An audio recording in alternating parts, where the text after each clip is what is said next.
Dan sejak pandemi corona terjadi, kajian ini kita laksanakan secara online dan dengan izin Allah Subhanahu wa taala.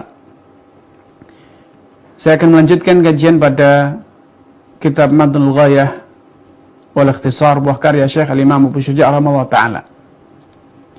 Yang di akhir sesi kita sebelum liburan panjang semester 2, kita telah masuki pembahasan tentang as-sadaq. Sedikit mengulang apa yang pernah disampaikan kala itu, bahwa sadaq dalam pernikahan atau mas kawin dalam Islam disebut dengan sadaq, dalam Al-Quran juga disebut dengan as-sadaq. Wa atun nisaa sadaqatihinna nihlah. Tunaikan, berikanlah kepada istri-istri kalian sadaqatihinna nihlatan, sadaq atau mas kawin mereka sebagai nihlatan, sebagai pemberian yang tanpa pamrih. Allah Subhanahu wa taala menyebutkan bahwa mas kawin itu dalam Islam adalah nihlah, pemberian yang tulus, pemberian yang tanpa pamrih. Sehingga mas kawin bukanlah nilai dari wanita. Mas kawin bukanlah upah atas apa yang akan dilakukan oleh wanita kepada sang suaminya. Bukan. Sekali lagi, mas kawin itu adalah nihlah, pemberian yang tanpa pamrih. Tidak ada maksud tertentu, tidak ada imbalan. Tetapi mas kawin itu dalam Islam adalah sebagai sebuah ekspresi, pembuktian akan ketulusan, akan kesanggupan untuk berkorban, melayani, menafkahi, dan membahagiakan pasangan istri. Ketika seorang suami memberikan mas kawin, maka itu adalah sebuah ekspresi nyata bahwa lelaki siap berkorban untuk wanita, untuk istrinya. Dia akan memberikan apa saja yang dia miliki. Demi siapa? Demi kebahagiaan sang istri. Karena itu dalam ayat lain Allah Subhanahu wa taala menggambarkan fakta ini dengan satu gambaran yang lebih gamblang. Allah berfirman, "Ar-rijalu qawwamuna 'alan nisa'", bahwa lelaki itu adalah pemimpin bagi kaum wanita. Bima anfaqu min amwalihim. Kenapa alasan lelaki dijadikan pemimpin? Bima faddalallahu ba'dhum 'ala ba'dhin wa bima anfaqu min amwalihim. Karena lelaki punya kelebihan secara fisik, secara psikologis, secara mental, dan lelaki juga anfaqu min amwalihim, menginfakkan, membelanjakan, mengorbankan harta kekayaannya untuk siapa? Untuk istrinya. Al-Imam Al-Ghazali dan juga yang lainnya menggambarkan bahwa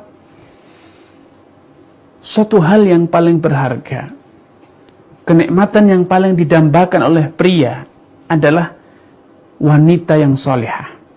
Wanita yang solehah. Karena itu Nabi SAW bersabda, "Ma taraktu fitnatan adhar 'ala rijal minan nisa." Tidak ada godaan yang paling berbahaya bagi kaum pria melebihi godaan wanita. Lelaki bisa saja menahan dirinya dari harta, bisa saja menahan dirinya dari jabatan, tetapi tidak demikian dengan wanita. Karenanya godaan yang paling berbahaya adalah wanita. Lelaki bisa saja dia menggapai, mencari kekayaan, tapi ujung dari semuanya itu adalah nanti akan berakhir pada wanita. Lelaki bisa saja memiliki kekuasaan, maka kekuasaan itu akan digunakan lelaki untuk mendapatkan wanita, dan itu adalah natural seperti itu, alami seperti itu. Hanya saja ketika harta, ketika tahta tidak dibalut, tidak dikemas dengan iman, maka yang terjadi adalah eksplorasi. Orang yang kaya raya, orang yang memiliki tahta akan rakus menggunakan tahtanya, menggunakan hartanya untuk apa? Untuk mendapatkan wanita tanpa kendali syariat. Tetapi bagi orang yang beriman, bagi orang yang bertakwa, dia akan menggunakan harta dan tahtanya dengan cara yang benar, disalurkan dengan cara yang benar. Dan orang yang paling berhak menikmati itu semua adalah istrinya. Itu kaum pria. Sedangkan wanita, maka wanita yang paling perhiasan ataupun godaan yang paling berat bagi wanita adalah godaan memiliki perhiasan. Sehingga wanita secara alami, secara natural akan butuh harta. Untuk apa? Untuk mendapatkan perhiasan yang semakin menjadikannya merasa cantik jelita, semakin merasa percaya diri bahwa dia adalah wanita spesial. Sehingga wanita bukan karena rakus harta, tetapi wanita haus akan sebuah apresiasi bahwa dia adalah wanita spesial. Hubungan rumah tangga, pernikahan suami dan istri, sungguhlah luar biasa, karena sang istri, wanita pilihan suami, wanita idaman sang suami, akan mengorbankan, akan memberikan, mencurahkan segala yang dia miliki, kecantikan, kesetiaan, kelembutannya, untuk siapa? Untuk suami. Dan suami dengan memberikan mas kawin sejak awal pernikahan, seakan mengutarakan bahwa suami siap berkorban dengan apa saja yang dia miliki. Untuk siapa? Untuk sang istri, untuk kebahagiaan sang istri, agar istri dengan harta yang diberikan oleh suami semakin pede karena dia bisa mendapatkan perhiasan, mendapatkan wewangian dan yang aksesoris, make up, pakaian yang lainnya, sehingga istri merasa tersanjung. Istri merasa tersanjung. Aisyah, dia adalah wanita yang mulia, bertakwa, berilmu, istri seorang nabi. Lihat bagaimana perilaku seorang wanita salihah yang bernama Aisyah. Apa yang dia lakukan? Dia istri nabi. Dia bukan fotomodel, dia bukan artis. Tetapi dia adalah wanita yang sempurna, wanita yang luar biasa. Sehingga dia tahu apa yang harus dia lakukan. Aisyah sadar apa yang paling istimewa yang bisa dia berikan untuk suami, yaitu menampilkan dirinya secantik mungkin di hadapan sang suami. Suatu hari Nabi SAW mendapatkan Aisyah mengenakan gelang. Maka Nabi SAW mengatakan, "Mah, wahai Aisyah, apa itu? Untuk apa gelang tersebut untuk engkau gunakan?" Nabi ingin mengetahui maksud dan tujuan Aisyah mengenakan gelang tersebut. "Ya Rasulullah," Aisyah menjawab dengan jujur, "aku menggunakan gelang ini atazayyanu bihalak.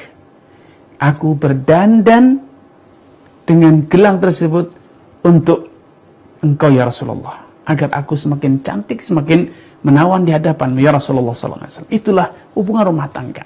Karena itu Islam sejak dini memberikan inspirasi-inspirasi dalam pernikahan, agar inspirasi-inspirasi ini difahami dengan baik, sehingga hubungan rumah tangga, hubungan suami istri itu bisa terkendali secara harmonis. Suami sadar bahwa dia harus mengorbankan hartanya untuk sang istri, membahagiakan istri, melayani sang istri, memenuhi kebutuhan istri. Dan istri pun harus sadar bahwa harta, fasilitas yang diberikan oleh suami itu diberikan agar sang istri setia, agar sang istri melayani semaksimal mungkin suaminya. Sampai-sampai dalam Islam, Nabi mengatakan, menjelaskan bahwa lau da'ar rajulu imra'atahu wa ya'ala qatabin. Andai seorang suami mengajak istrinya untuk berhubungan badan, sedangkan istri sudah berada di atas pelana kuda, pelana onta, maka wajib atas sang istri untuk memenuhinya. Dalam riwayat lain Nabi SAW bersabda, "Idza da'a ar-rajulu imra'atahu ila firasyih." Kalau suami mengajak istri untuk ke tempat tidur. Fa'abat. Namun ternyata istri tersebut menolak. Tidak melayani suami. Fabata ghadban 'alaiha, sehingga suami kecewa, marah dengan istri tersebut. Fa innal malaikata tal'anuha hatta tusbih. Maka malaikat akan mengutuknya, melaknatnya sampai pagi hari. Sampai pagi hari malaikat terus-menerus melaknati wanita tersebut. Kenapa? Karena dia telah mengabaikan, dia telah mengkhianati suami dalam urusan yang paling spesial bagi suami. Sebaliknya pun demikian, ketika suami telah menelantarkan, mengabaikan hak istri, maka itu dosa yang sangat besar, yang diancam dengan siksa neraka. Rasulullah SAW bersabda, "Kafa bil mar'i ithman an yudayya man yaqut." Cukuplah sebagai dosa besar bagi seseorang lelaki bila lelaki itu telah menelantarkan nafkah keluarganya. Subhanallah, spending. Itulah inspirasi. Mas kawin bukan untuk berbangga-bangga. Saya memberi mas kawin sebanyak, bukan. Mas kawin itu adalah ekspresi ketulusan. Tulus itu bukan berarti banyak. Tulus itu bukan berarti sangat mahal harganya, tidak. Tetapi tulus itu adalah tatkala suami memberikan mas kawin itu betul-betul dari hatinya yang paling dalam, sehingga tidak ada rasa ingin dipuji, ingin disanjung oleh orang.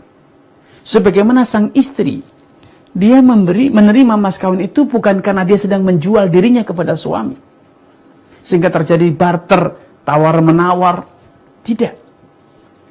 Tetapi istri menerima mas kawin itu betul-betul adalah sebuah karunia, sebuah pemberian, sehingga dia tidak menuntut. Istri pun tidak menuntut agar mendapatkan mas kawin yang mahal, yang besar, tidak. Rasulullah SAW bersabda, "A'zamun nisa'i barakatan aisaruhunna ma'unatan." Wanita yang paling berkah, paling banyak keberkahannya adalah wanita yang paling ringan nafkahnya. Sehingga bukan kemudian kesempatan dalam kesempitan, eksploitasi, mumpung memang suami diwajibkan menafkahi, mencukupi, kemudian istri pun mengeksploitasi suami, meminta semaksimal yang bisa dia lakukan, apa saja yang dia minta, tidak. Karena dia tidak sedang menjual diri. Dia tidak sedang menyewakan dirinya. Tetapi istri itu mendapatkan fasilitas untuk sang suami, agar suami bahagia, agar suami puas, sehingga dia meminta, dia mendapatkan nafkah, dia mendapatkan fasilitas itu untuk membahagiakan suami, bukan menyengsarakan suami. Sehingga kalau dia tahu, istri, bahwa kalau dia membeli sesuatu, meminta sesuatu, dan itu ternyata memberatkan suami, pasti suami tidak akan bahagia, akan terbebani. Dan ketika istrinya sadar bahwa suami terbebani, berarti dia bukan sedang membahagiakan suami, dia sedang mengeksploitasi suami. Karenanya dua hal yang seakan berlawanan arus. Suami sadar untuk memberi yang terbaik, tetapi istri tidak menuntut sesuka hatinya. Dia meminta, kalaupun dia meminta sesuatu yang dia butuhkan, sesuatu yang dia perlukan, tetapi tidak sampai menjadikan sang suami merasa sengsara, merasa terbebani. Subhanallah, satu kombinasi yang indah, andai itu terwujud dalam rumah tangga. Baik, kemudian pada kesempatan ini saya mengajak Anda untuk sedikit melanjutkan pendalaman tentang hukum-hukum mas kawin. Ya, setelah kita paham fungsi mas kawin dalam Islam, Al-Imam Abu Syuja, karena tema kajian kita dengan menggunakan referensi matan Abu Syuja, beliau mengatakan wa yasqutu bit talaqi qabla dukhuli nisful mahri. Kalau sang suami menceraikan istri sebelum sempat bergaul, Jadi baru nikah langsung diceraikan. Maka separuh mas kawinnya akan tetap menjadi milik sang istri yang telah dia ceraikan, sedangkan separuhnya lagi boleh dia minta kembali. Saya katakan boleh untuk diminta kembali.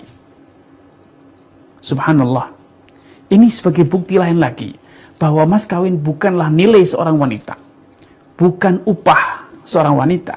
Karena kalau upah, maka suami belum mendapatkan apa-apa dari sang istri. Seharusnya ketika akad itu batal, kembali murni, kembali seutuhnya. Tetapi tidak demikian. Yang terjadi tidak. Suami memahami bahwa perceraian itu adalah satu kejadian yang sangat menyakitkan hati wanita. Sangat mengiris perasaan wanita. Karena itu, walaupun dia menceraikan, dia tidak menuntut agar mas kawinnya dikembalikan secara utuh. Dia masih tetap memberinya sebagian dari mas kawin yang telah dia berikan agar tidak bergabung dua kekecewaan. Kecewa karena diceraikan, kecewa karena harus mengembalikan mas kawin yang bisa jadi sebagian mas kawin itu sudah dia belanjakan, sudah dia gunakan. Ya. Karenanya Islam berusaha mengakomodir dua hal tersebut. Suami betul belum mendapatkan haknya sebagai suami karena dia harus menceraikan karena suatu kejadian tertentu, alasan tertentu. Tetapi bukan berarti suami boleh meminta semua mas kawin. Maka di sini terjadi suatu kombinasi yang indah, suatu pengertian yang luar biasa. Suami memahami betapa beban psikologi yang ditanggung oleh mantan istrinya tersebut, sehingga dia berusaha mengobati sedikit kekecewaan tersebut dengan apa? Dengan merelakan, dengan memberikan separuh mas kawin kepada istrinya. Ya. Akhwatul iman, pemirsa dimanapun Anda berada. Di antara hukum mas kawin yang perlu Anda fahami, seorang suami ketika dia telah menikah, mengucapkan ijab dan qabul, kemudian dia akhirnya melangsungkan pernikahan tersebut sehingga terjadi hubungan dan akhirnya pernikahan itu berlanjut. Maka mas kawin yang telah diberikan oleh suami itu murni milik istri. Seutuhnya milik istri. Istri berwenang mutlak untuk menggunakan mas kawin tersebut. Untuk dia kenakan, atau untuk dia jual, atau untuk dia belanjakan kalau mas kawinnya berupa uang. Atau kalau mas kawinnya itu berupa barang, boleh dia hibahkan kepada siapa saja yang dia mau. Bahkan dalam Al-Quran, Allah subhanahu wa ta'ala menceritakan, فَإِنْ طِبْنَ لَكُمْ عَنْ شَيْءٍ مِنْهُ نَفْسًا فَكُلُوهُ هَنِيئًا مَرِيئًا. Bila setelah nikah, kemudian suami betul-betul melanjutkan hubungan pernikahan tersebut. Kemudian istri merelakan sebagian mas kawin untuk digunakan lagi oleh sang suami. Baik dikembalikan, atau dihibahkan kepada suami, atau mungkin tidak dikembalikan. Karena hibahnya, mas kawinnya berupa barang misalnya. Kendaraan, atau ladang, atau rumah, atau yang lainnya. Maka walaupun mas kawin itu telah sah milik istri, tetapi bila istri rela atau merelakan sebagiannya untuk diberikan kepada suami atau dikasihkan kepada suami, maka suami halal untuk menggunakannya. Suami halal untuk menggunakannya. Bahkan Allah Subhanahu wa taala dengan tegas mengatakan, "Fakuluhu hani'an mari'a." Maka silahkan engkau memakan atau menggunakan mas kawin tersebut hani'an mari'a, dengan penuh hana, dengan penuh tenang, tanpa kekhawatiran ada apapun. Mari'an, sehingga ketika dimakan itu betul-betul sedap. Ya, tidak perlu ada kekhawatiran beban, seakan-akan menelan ludah, tidak. Sampai-sampai sebagian salaf mengatakan, barang siapa dari kalian sakit, datanglah kepada istrimu, mintalah sebagian mas kawin yang pernah engkau berikan. Kalau istrimu rela memberikannya, maka gunakan uang yang engkau dapat dari istrimu tersebut, uang mas kawin yang pernah engkau berikan itu, gunakan untuk membeli madu. Dan kemudian minumlah madu yang engkau beli dengan uang mas kawin yang diberikan oleh istrimu tersebut, maka itu akan menjadi obat yang manjur.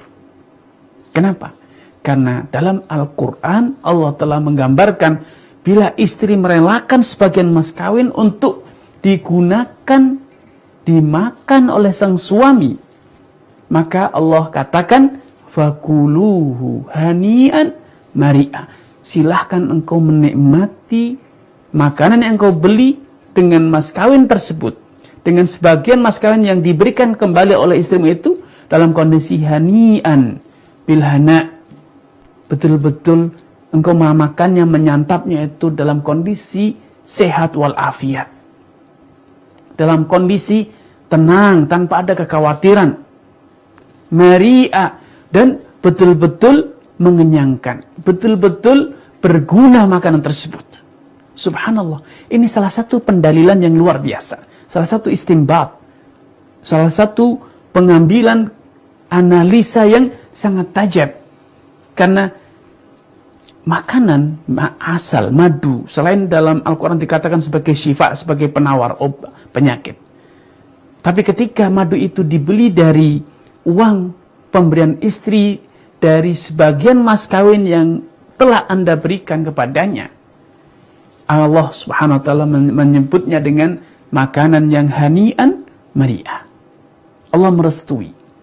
Bahkan menyebutnya sebagai makanan yang nyaman, sedap, dan bebas dari pantangan, bebas dari penyakit. Sehingga ini salah satu metodologi pengobatan yang luar biasa yang mungkin banyak dari kita yang tidak memahaminya, banyak dari kita yang tidak mengetahuinya. Bahkan kita salah paham bahwa mas kawin itu sakral, tidak boleh dijual, tidak boleh digunakan, tidak boleh. Ini adalah salah paham. Ketika istri menjual mas kawin dianggap telah mengkhianati pernikahan. Sebaliknya tidak. Justru sang suami harus tutup mata. Karena itu telah pemberian murni, sehingga jangan diungkit. Biarkan istri menggunakan untuk apa saja, walaupun dia jual. Istri tidak sedang menjual cintanya, tidak sedang menjual kesetiaannya. Seharusnya seorang suami mengatakan pada istri, kalau memang butuh lagi, aku beri lagi. Bukan sekedar mas kawin. Ya.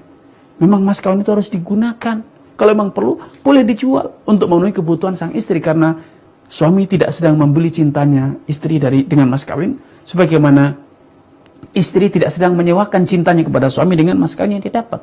Tapi itu adalah ekspresi kecintaan, adalah sebuah awal dari pelayanan suami kepada sang istri. Wallahu ta'ala a'lam. Semoga apa yang disampaikan ini menggugah, memahamkan kita, membuka wawasan kita tentang fungsi dan arti mas kawin dalam Islam. Baik, selanjutnya barangkali ada pertanyaan dari pemirsa, maka saya persilakan.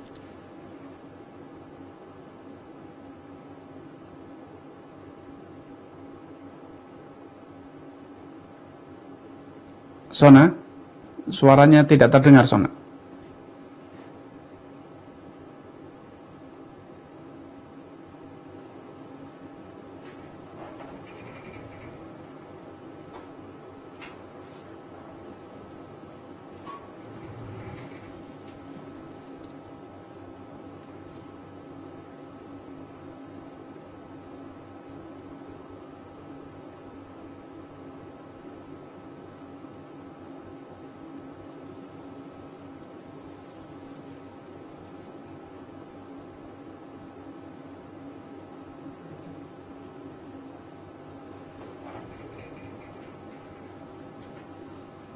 Tidak terdengar suara antum.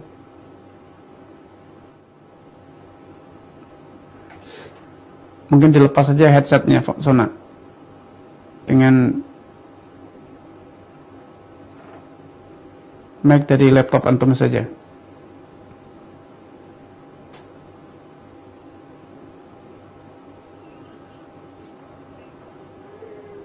Assalamualaikum. Assalamualaikum warahmatullahi wabarakatuh. Iya.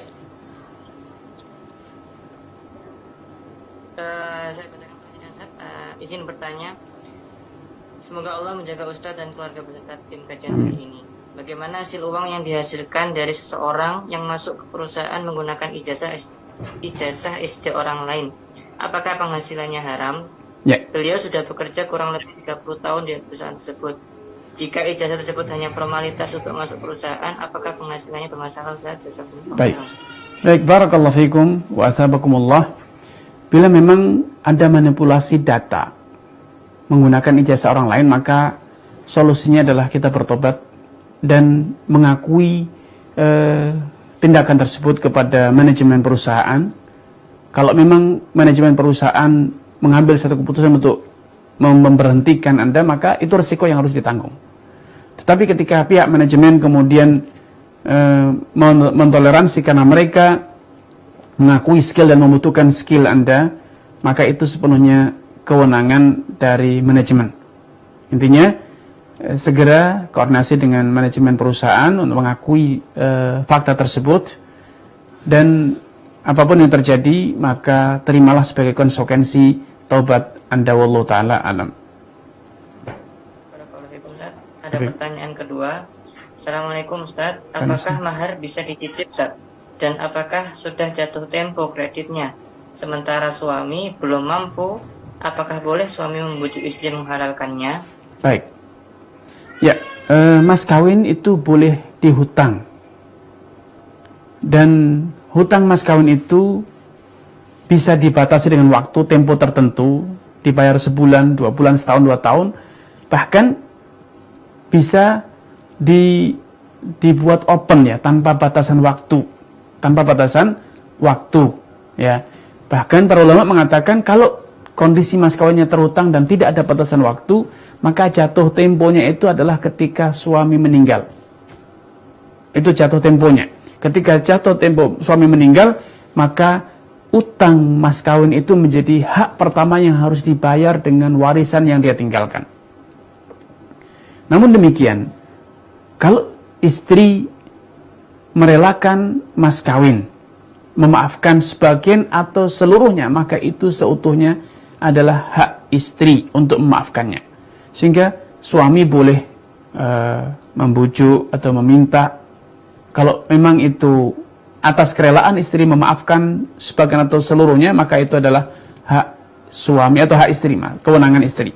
Tetapi ketika suami membujuk dan istri tetap meminta mas kawin, maka tidak boleh dipaksa, tidak boleh diintimidasi, baik secara langsung ataupun secara sindiran. Allah Ta'ala a'lam. Barakallahu fikum. Ada pertanyaan selanjutnya. Assalamualaikum warahmatullahi wabarakatuh. Apakah mahar itu termasuk yang diserahkan waktu lamaran berupa uang, perhiasan, baju-baju dan lain-lain? Ya. Mungkin yang dimaksud seserahan saja. Baik.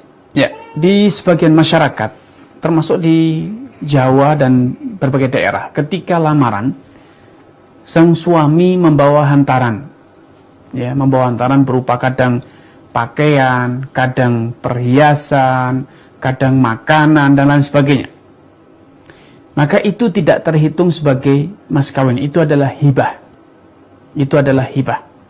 Sedangkan mas kawin itu adalah yang diucapkan ketika akad.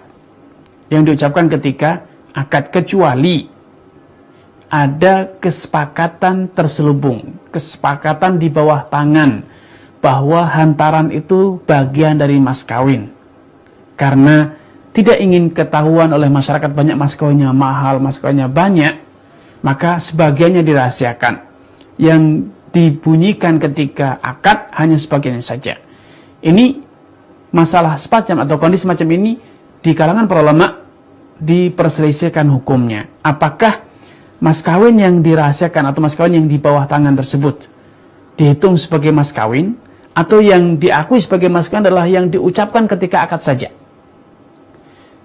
Dalam mazhab Imam Syafi'i, mas kawin yang tidak disebutkan ketika akad atau mas kawin yang disepakati untuk dirahasiakan itu tidak diakui sebagai mas kawin. Tetapi itu dianggap sebagai pemberian. Dianggap sebagai pemberian. Sebagian lagi mengatakan tidak diakui sebagai mas kawin dan itu wajib dikembalikan kepada suami. Tetapi wallahu taala alam, pendapat yang lebih kuat. Ini masalah ini dalam literasi fikih disebut dengan uqud talji'ah, akad talji'ah, akad kamuflase. Akad yang dimanipulasi, direkayasa. Bukan sebagaimana yang kasat mata nampak oleh orang lain, ya. Pendapat yang lebih kuat dalam hal ini, mas kawin yang tadi dirahasiakan bawah tangan itu tetap dihitung sebagai mas kawin. Kalau telah disepakati itu sebagai bagian dari mas kawin yang dirahasiakan. Namun kalau tidak ada kesepakatan, maka berlakulah tradisi di masyarakat masing-masing. Tradisi yang ada seperti yang saya ketahui, hantaran itu tidak dianggap sebagai mas kawin, tetapi itu sebagai hadiah, sebagai upaya untuk menjalin hubungan silaturahmi yang harmonis antara kedua keluarga, sebagai salah satu aplikasi dari sabda Nabi SAW, tahadu tahabu. Hendaknya kalian saling memberi hadiah agar di antara kalian tumbuh rasa cinta, saling mencintai. Wallahu ta'ala alam. Baik, masih ada pertanyaan sana? Masih ada 2 pertanyaan lagi, boleh kan? Baik. Ya, yang ini, Ustadz, apakah ine atau kutek yang dipakai wanita boleh diperlihatkan kepada lelaki yang bukan mahram? Baik. Ya. Allah Subhanahu wa taala berfirman, "Wala yubdina zinatahunna illa li bu'ulatihin aw abaihinna ila akhiril ayah." Wanita tidak boleh menampakkan perhiasan mereka kecuali kepada suami mereka atau kepada orang tua mereka. Kemudian dalam ayat yang sama Allah mengatakan illa ma dhahara minha, kecuali sesuatu yang nampak dari wanita tersebut, yang biasa nampak. Ibnu Abbas memberikan contoh perhiasan yang nampak tersebut dengan kuhul, dengan celak mata, dan al-hinna, pacar yang digunakan untuk mewarnai kuku. Suatu hari ada seorang wanita yang menyodorkan satu surat kepada Nabi. Nabi ragu untuk mengambil surat tersebut. Yang semula tadi mau mengambil surat, kemudian Nabi mengurungkan. Dan kemudian beliau mengatakan, la adri ayadum ra'atin aw rajul. Aku tidak tahu ini tangan laki atau tangan perempuan. Bal yadum ra'atin ya Rasulullah. Wanita tersebut dari balik sitar mengatakan, ya Rasulullah, adalah tangan wanita. Maka Nabi SAW mengatakan, hala ghayyarta adhafiriki bil hinna. Tidakkah engkau merubah warna kukumu dengan hinna, dengan pacar? Ya, disunahkan bagi wanita, disyariatkan bagi wanita untuk merubah warna kukunya dengan pacar. Karena itu termasuk fitrah naluri wanita untuk mempercantik diri, menghias dirinya, termasuk menghias kukunya dengan pacar. Dan kutek ataupun yang semakna, selama itu tidak menghalangi air untuk sampai ke tubuh kita, kepada kuku kita, maka itu boleh digunakan. Dan itu insya Allah boleh nampak walaupun di hadapan non mahram kita, karena itu termasuk zina yang zahirah. Wallahu ta'ala alam. Pertanyaan terakhir saya mungkin. Bismillah, Hafan Ustadz, saya pernah mendengar di kajian bahwa jika mahar belum dibayarkan, istri belum boleh digauli. Apakah benar Ustadz? Lalu bagaimana dengan mahar yang dicicil seperti tadi yang dijelaskan? Mohon penjelasannya. Ya. Para ulama telah menjelaskan bahwa hukum asal mas kawin itu boleh diberikan secara tunai, boleh dilakukan secara terhutang. Dan kalau dalam akad tidak ada syarat bahwa suami hanya boleh menggauli istrinya kecuali setelah membayar mas kawin, maka hukum asalnya boleh digauli. Karena selama sudah ada kesepakatan mas kawin yang terhutang tersebut, berarti mereka sudah sah menjadi suami istri. Dan kalau sudah sah menjadi suami istri, maka boleh untuk mereka kemudian bergaul. Kecuali bila istri bersyarat bahwa ia tidak mau digauli kecuali setelah mas kawinnya dibayarkan. Walau demikian, disunnahkan saya katakan disunnahkan bagi suami untuk menyegerakan sebagian mas kawin sebelum dia menggauli istrinya. Menyegerakan sebagian mas kawin sebelum ia menggauli istrinya, itu hanya sebatas sunnah saja. Ya, bukan suatu kewajiban. Tetapi itu adalah sunnah saja. Untuk apa? Seperti yang telah saya utarakan di atas, bahwa mas kawin itu adalah untuk mengekspresikan akan kesetiaan, akan kesanggupan lelaki melayani, menafkahi, mencukupi, mensejahterakan, membahagiakan istri. Dan sebaliknya, istri dengan pernikahan mengekspresikan diri dengan tidak menuntut, tidak meminta mas kawin yang mahal, bahwa dia wanita yang siap melayani, siap membahagiakan suami. Nah, kalau istri sejak awal sudah siap melayani istri berhubungan badan, namun ternyata suami belum membuktikan akan kesetiaannya, akan kesanggupannya, berkorban, menafkahi, mencukupi, membahagiakan, tentu ini kurang fair. Maka itu, walaupun boleh mas kawin itu terhutang, tetapi disunnahkan untuk menyegerakan sebagiannya sebelum suami menggauli sang istri, sehingga ini bukan kewajibannya, itu hanya sunnah saja. Wallahu ta'ala a'lam. Ya, barakallahu. Silakan Ustaz jika ingin sampaikan kesimpulan. Barakallahu fiik. Ikhwatul iman, pemirsa dimanapun Anda berada, dari apa yang telah dipaparkan di atas, maka ada dua hal penting yang perlu saya ingatkan pada akhir dari sesi kajian kita, bahwa yang pertama, persepsi bahwa mas kawin itulah sesuatu yang sakral, itu adalah simbol cinta dan simbol kesetiaan, adalah suatu persepsi yang sesat dan menyesatkan, tidak benar, tidak sesuai dengan tuntunan syariat. Bahkan mas kawin itu seharusnya digunakan, bukan jadi pajangan, akhirnya hilang nilai nilai jualnya karena sudah tidak bisa dipakai lagi, sudah rusak misalnya. Yang kedua, yang ini juga perlu kita luruskan persepsi kita tentang mas kawin. Mas kawin itu adalah milik istri, sehingga istri berwenang mutlak untuk menggunakan mas kawin tersebut. Kalau istri kemudian merelakan sebagian mas kawin untuk digunakan, dimakan, dikonsumsi oleh suami, maka suami halal memanfaatkannya, halal untuk menggunakannya. Bahkan sebagian ulama beristidlal dengan ayat yang telah saya bacakan sebelumnya, bahwa bila istri dengan tulus memberikan sebagian mas kawinnya untuk digunakan membeli madu oleh suami, untuk menawarkan penyakit yang sedang didera suami, maka itu termasuk suatu pengobatan yang sangat efektif. Sehingga ini satu wawasan baru bagi kita tentang mas kawin yang disyaratkan dalam pernikahan. Ini yang bisa saya sampaikan, dan kurang lebihnya saya mohon maaf. Semoga bermanfaat bagi kita semuanya, dan kita akhiri dalam kafaratul majlis. Subhanakallah bihamdika, asyhadu an la ilaha illa ant, astaghfiruka wa atubu ilaik. Wassalamualaikum warahmatullahi wabarakatuh.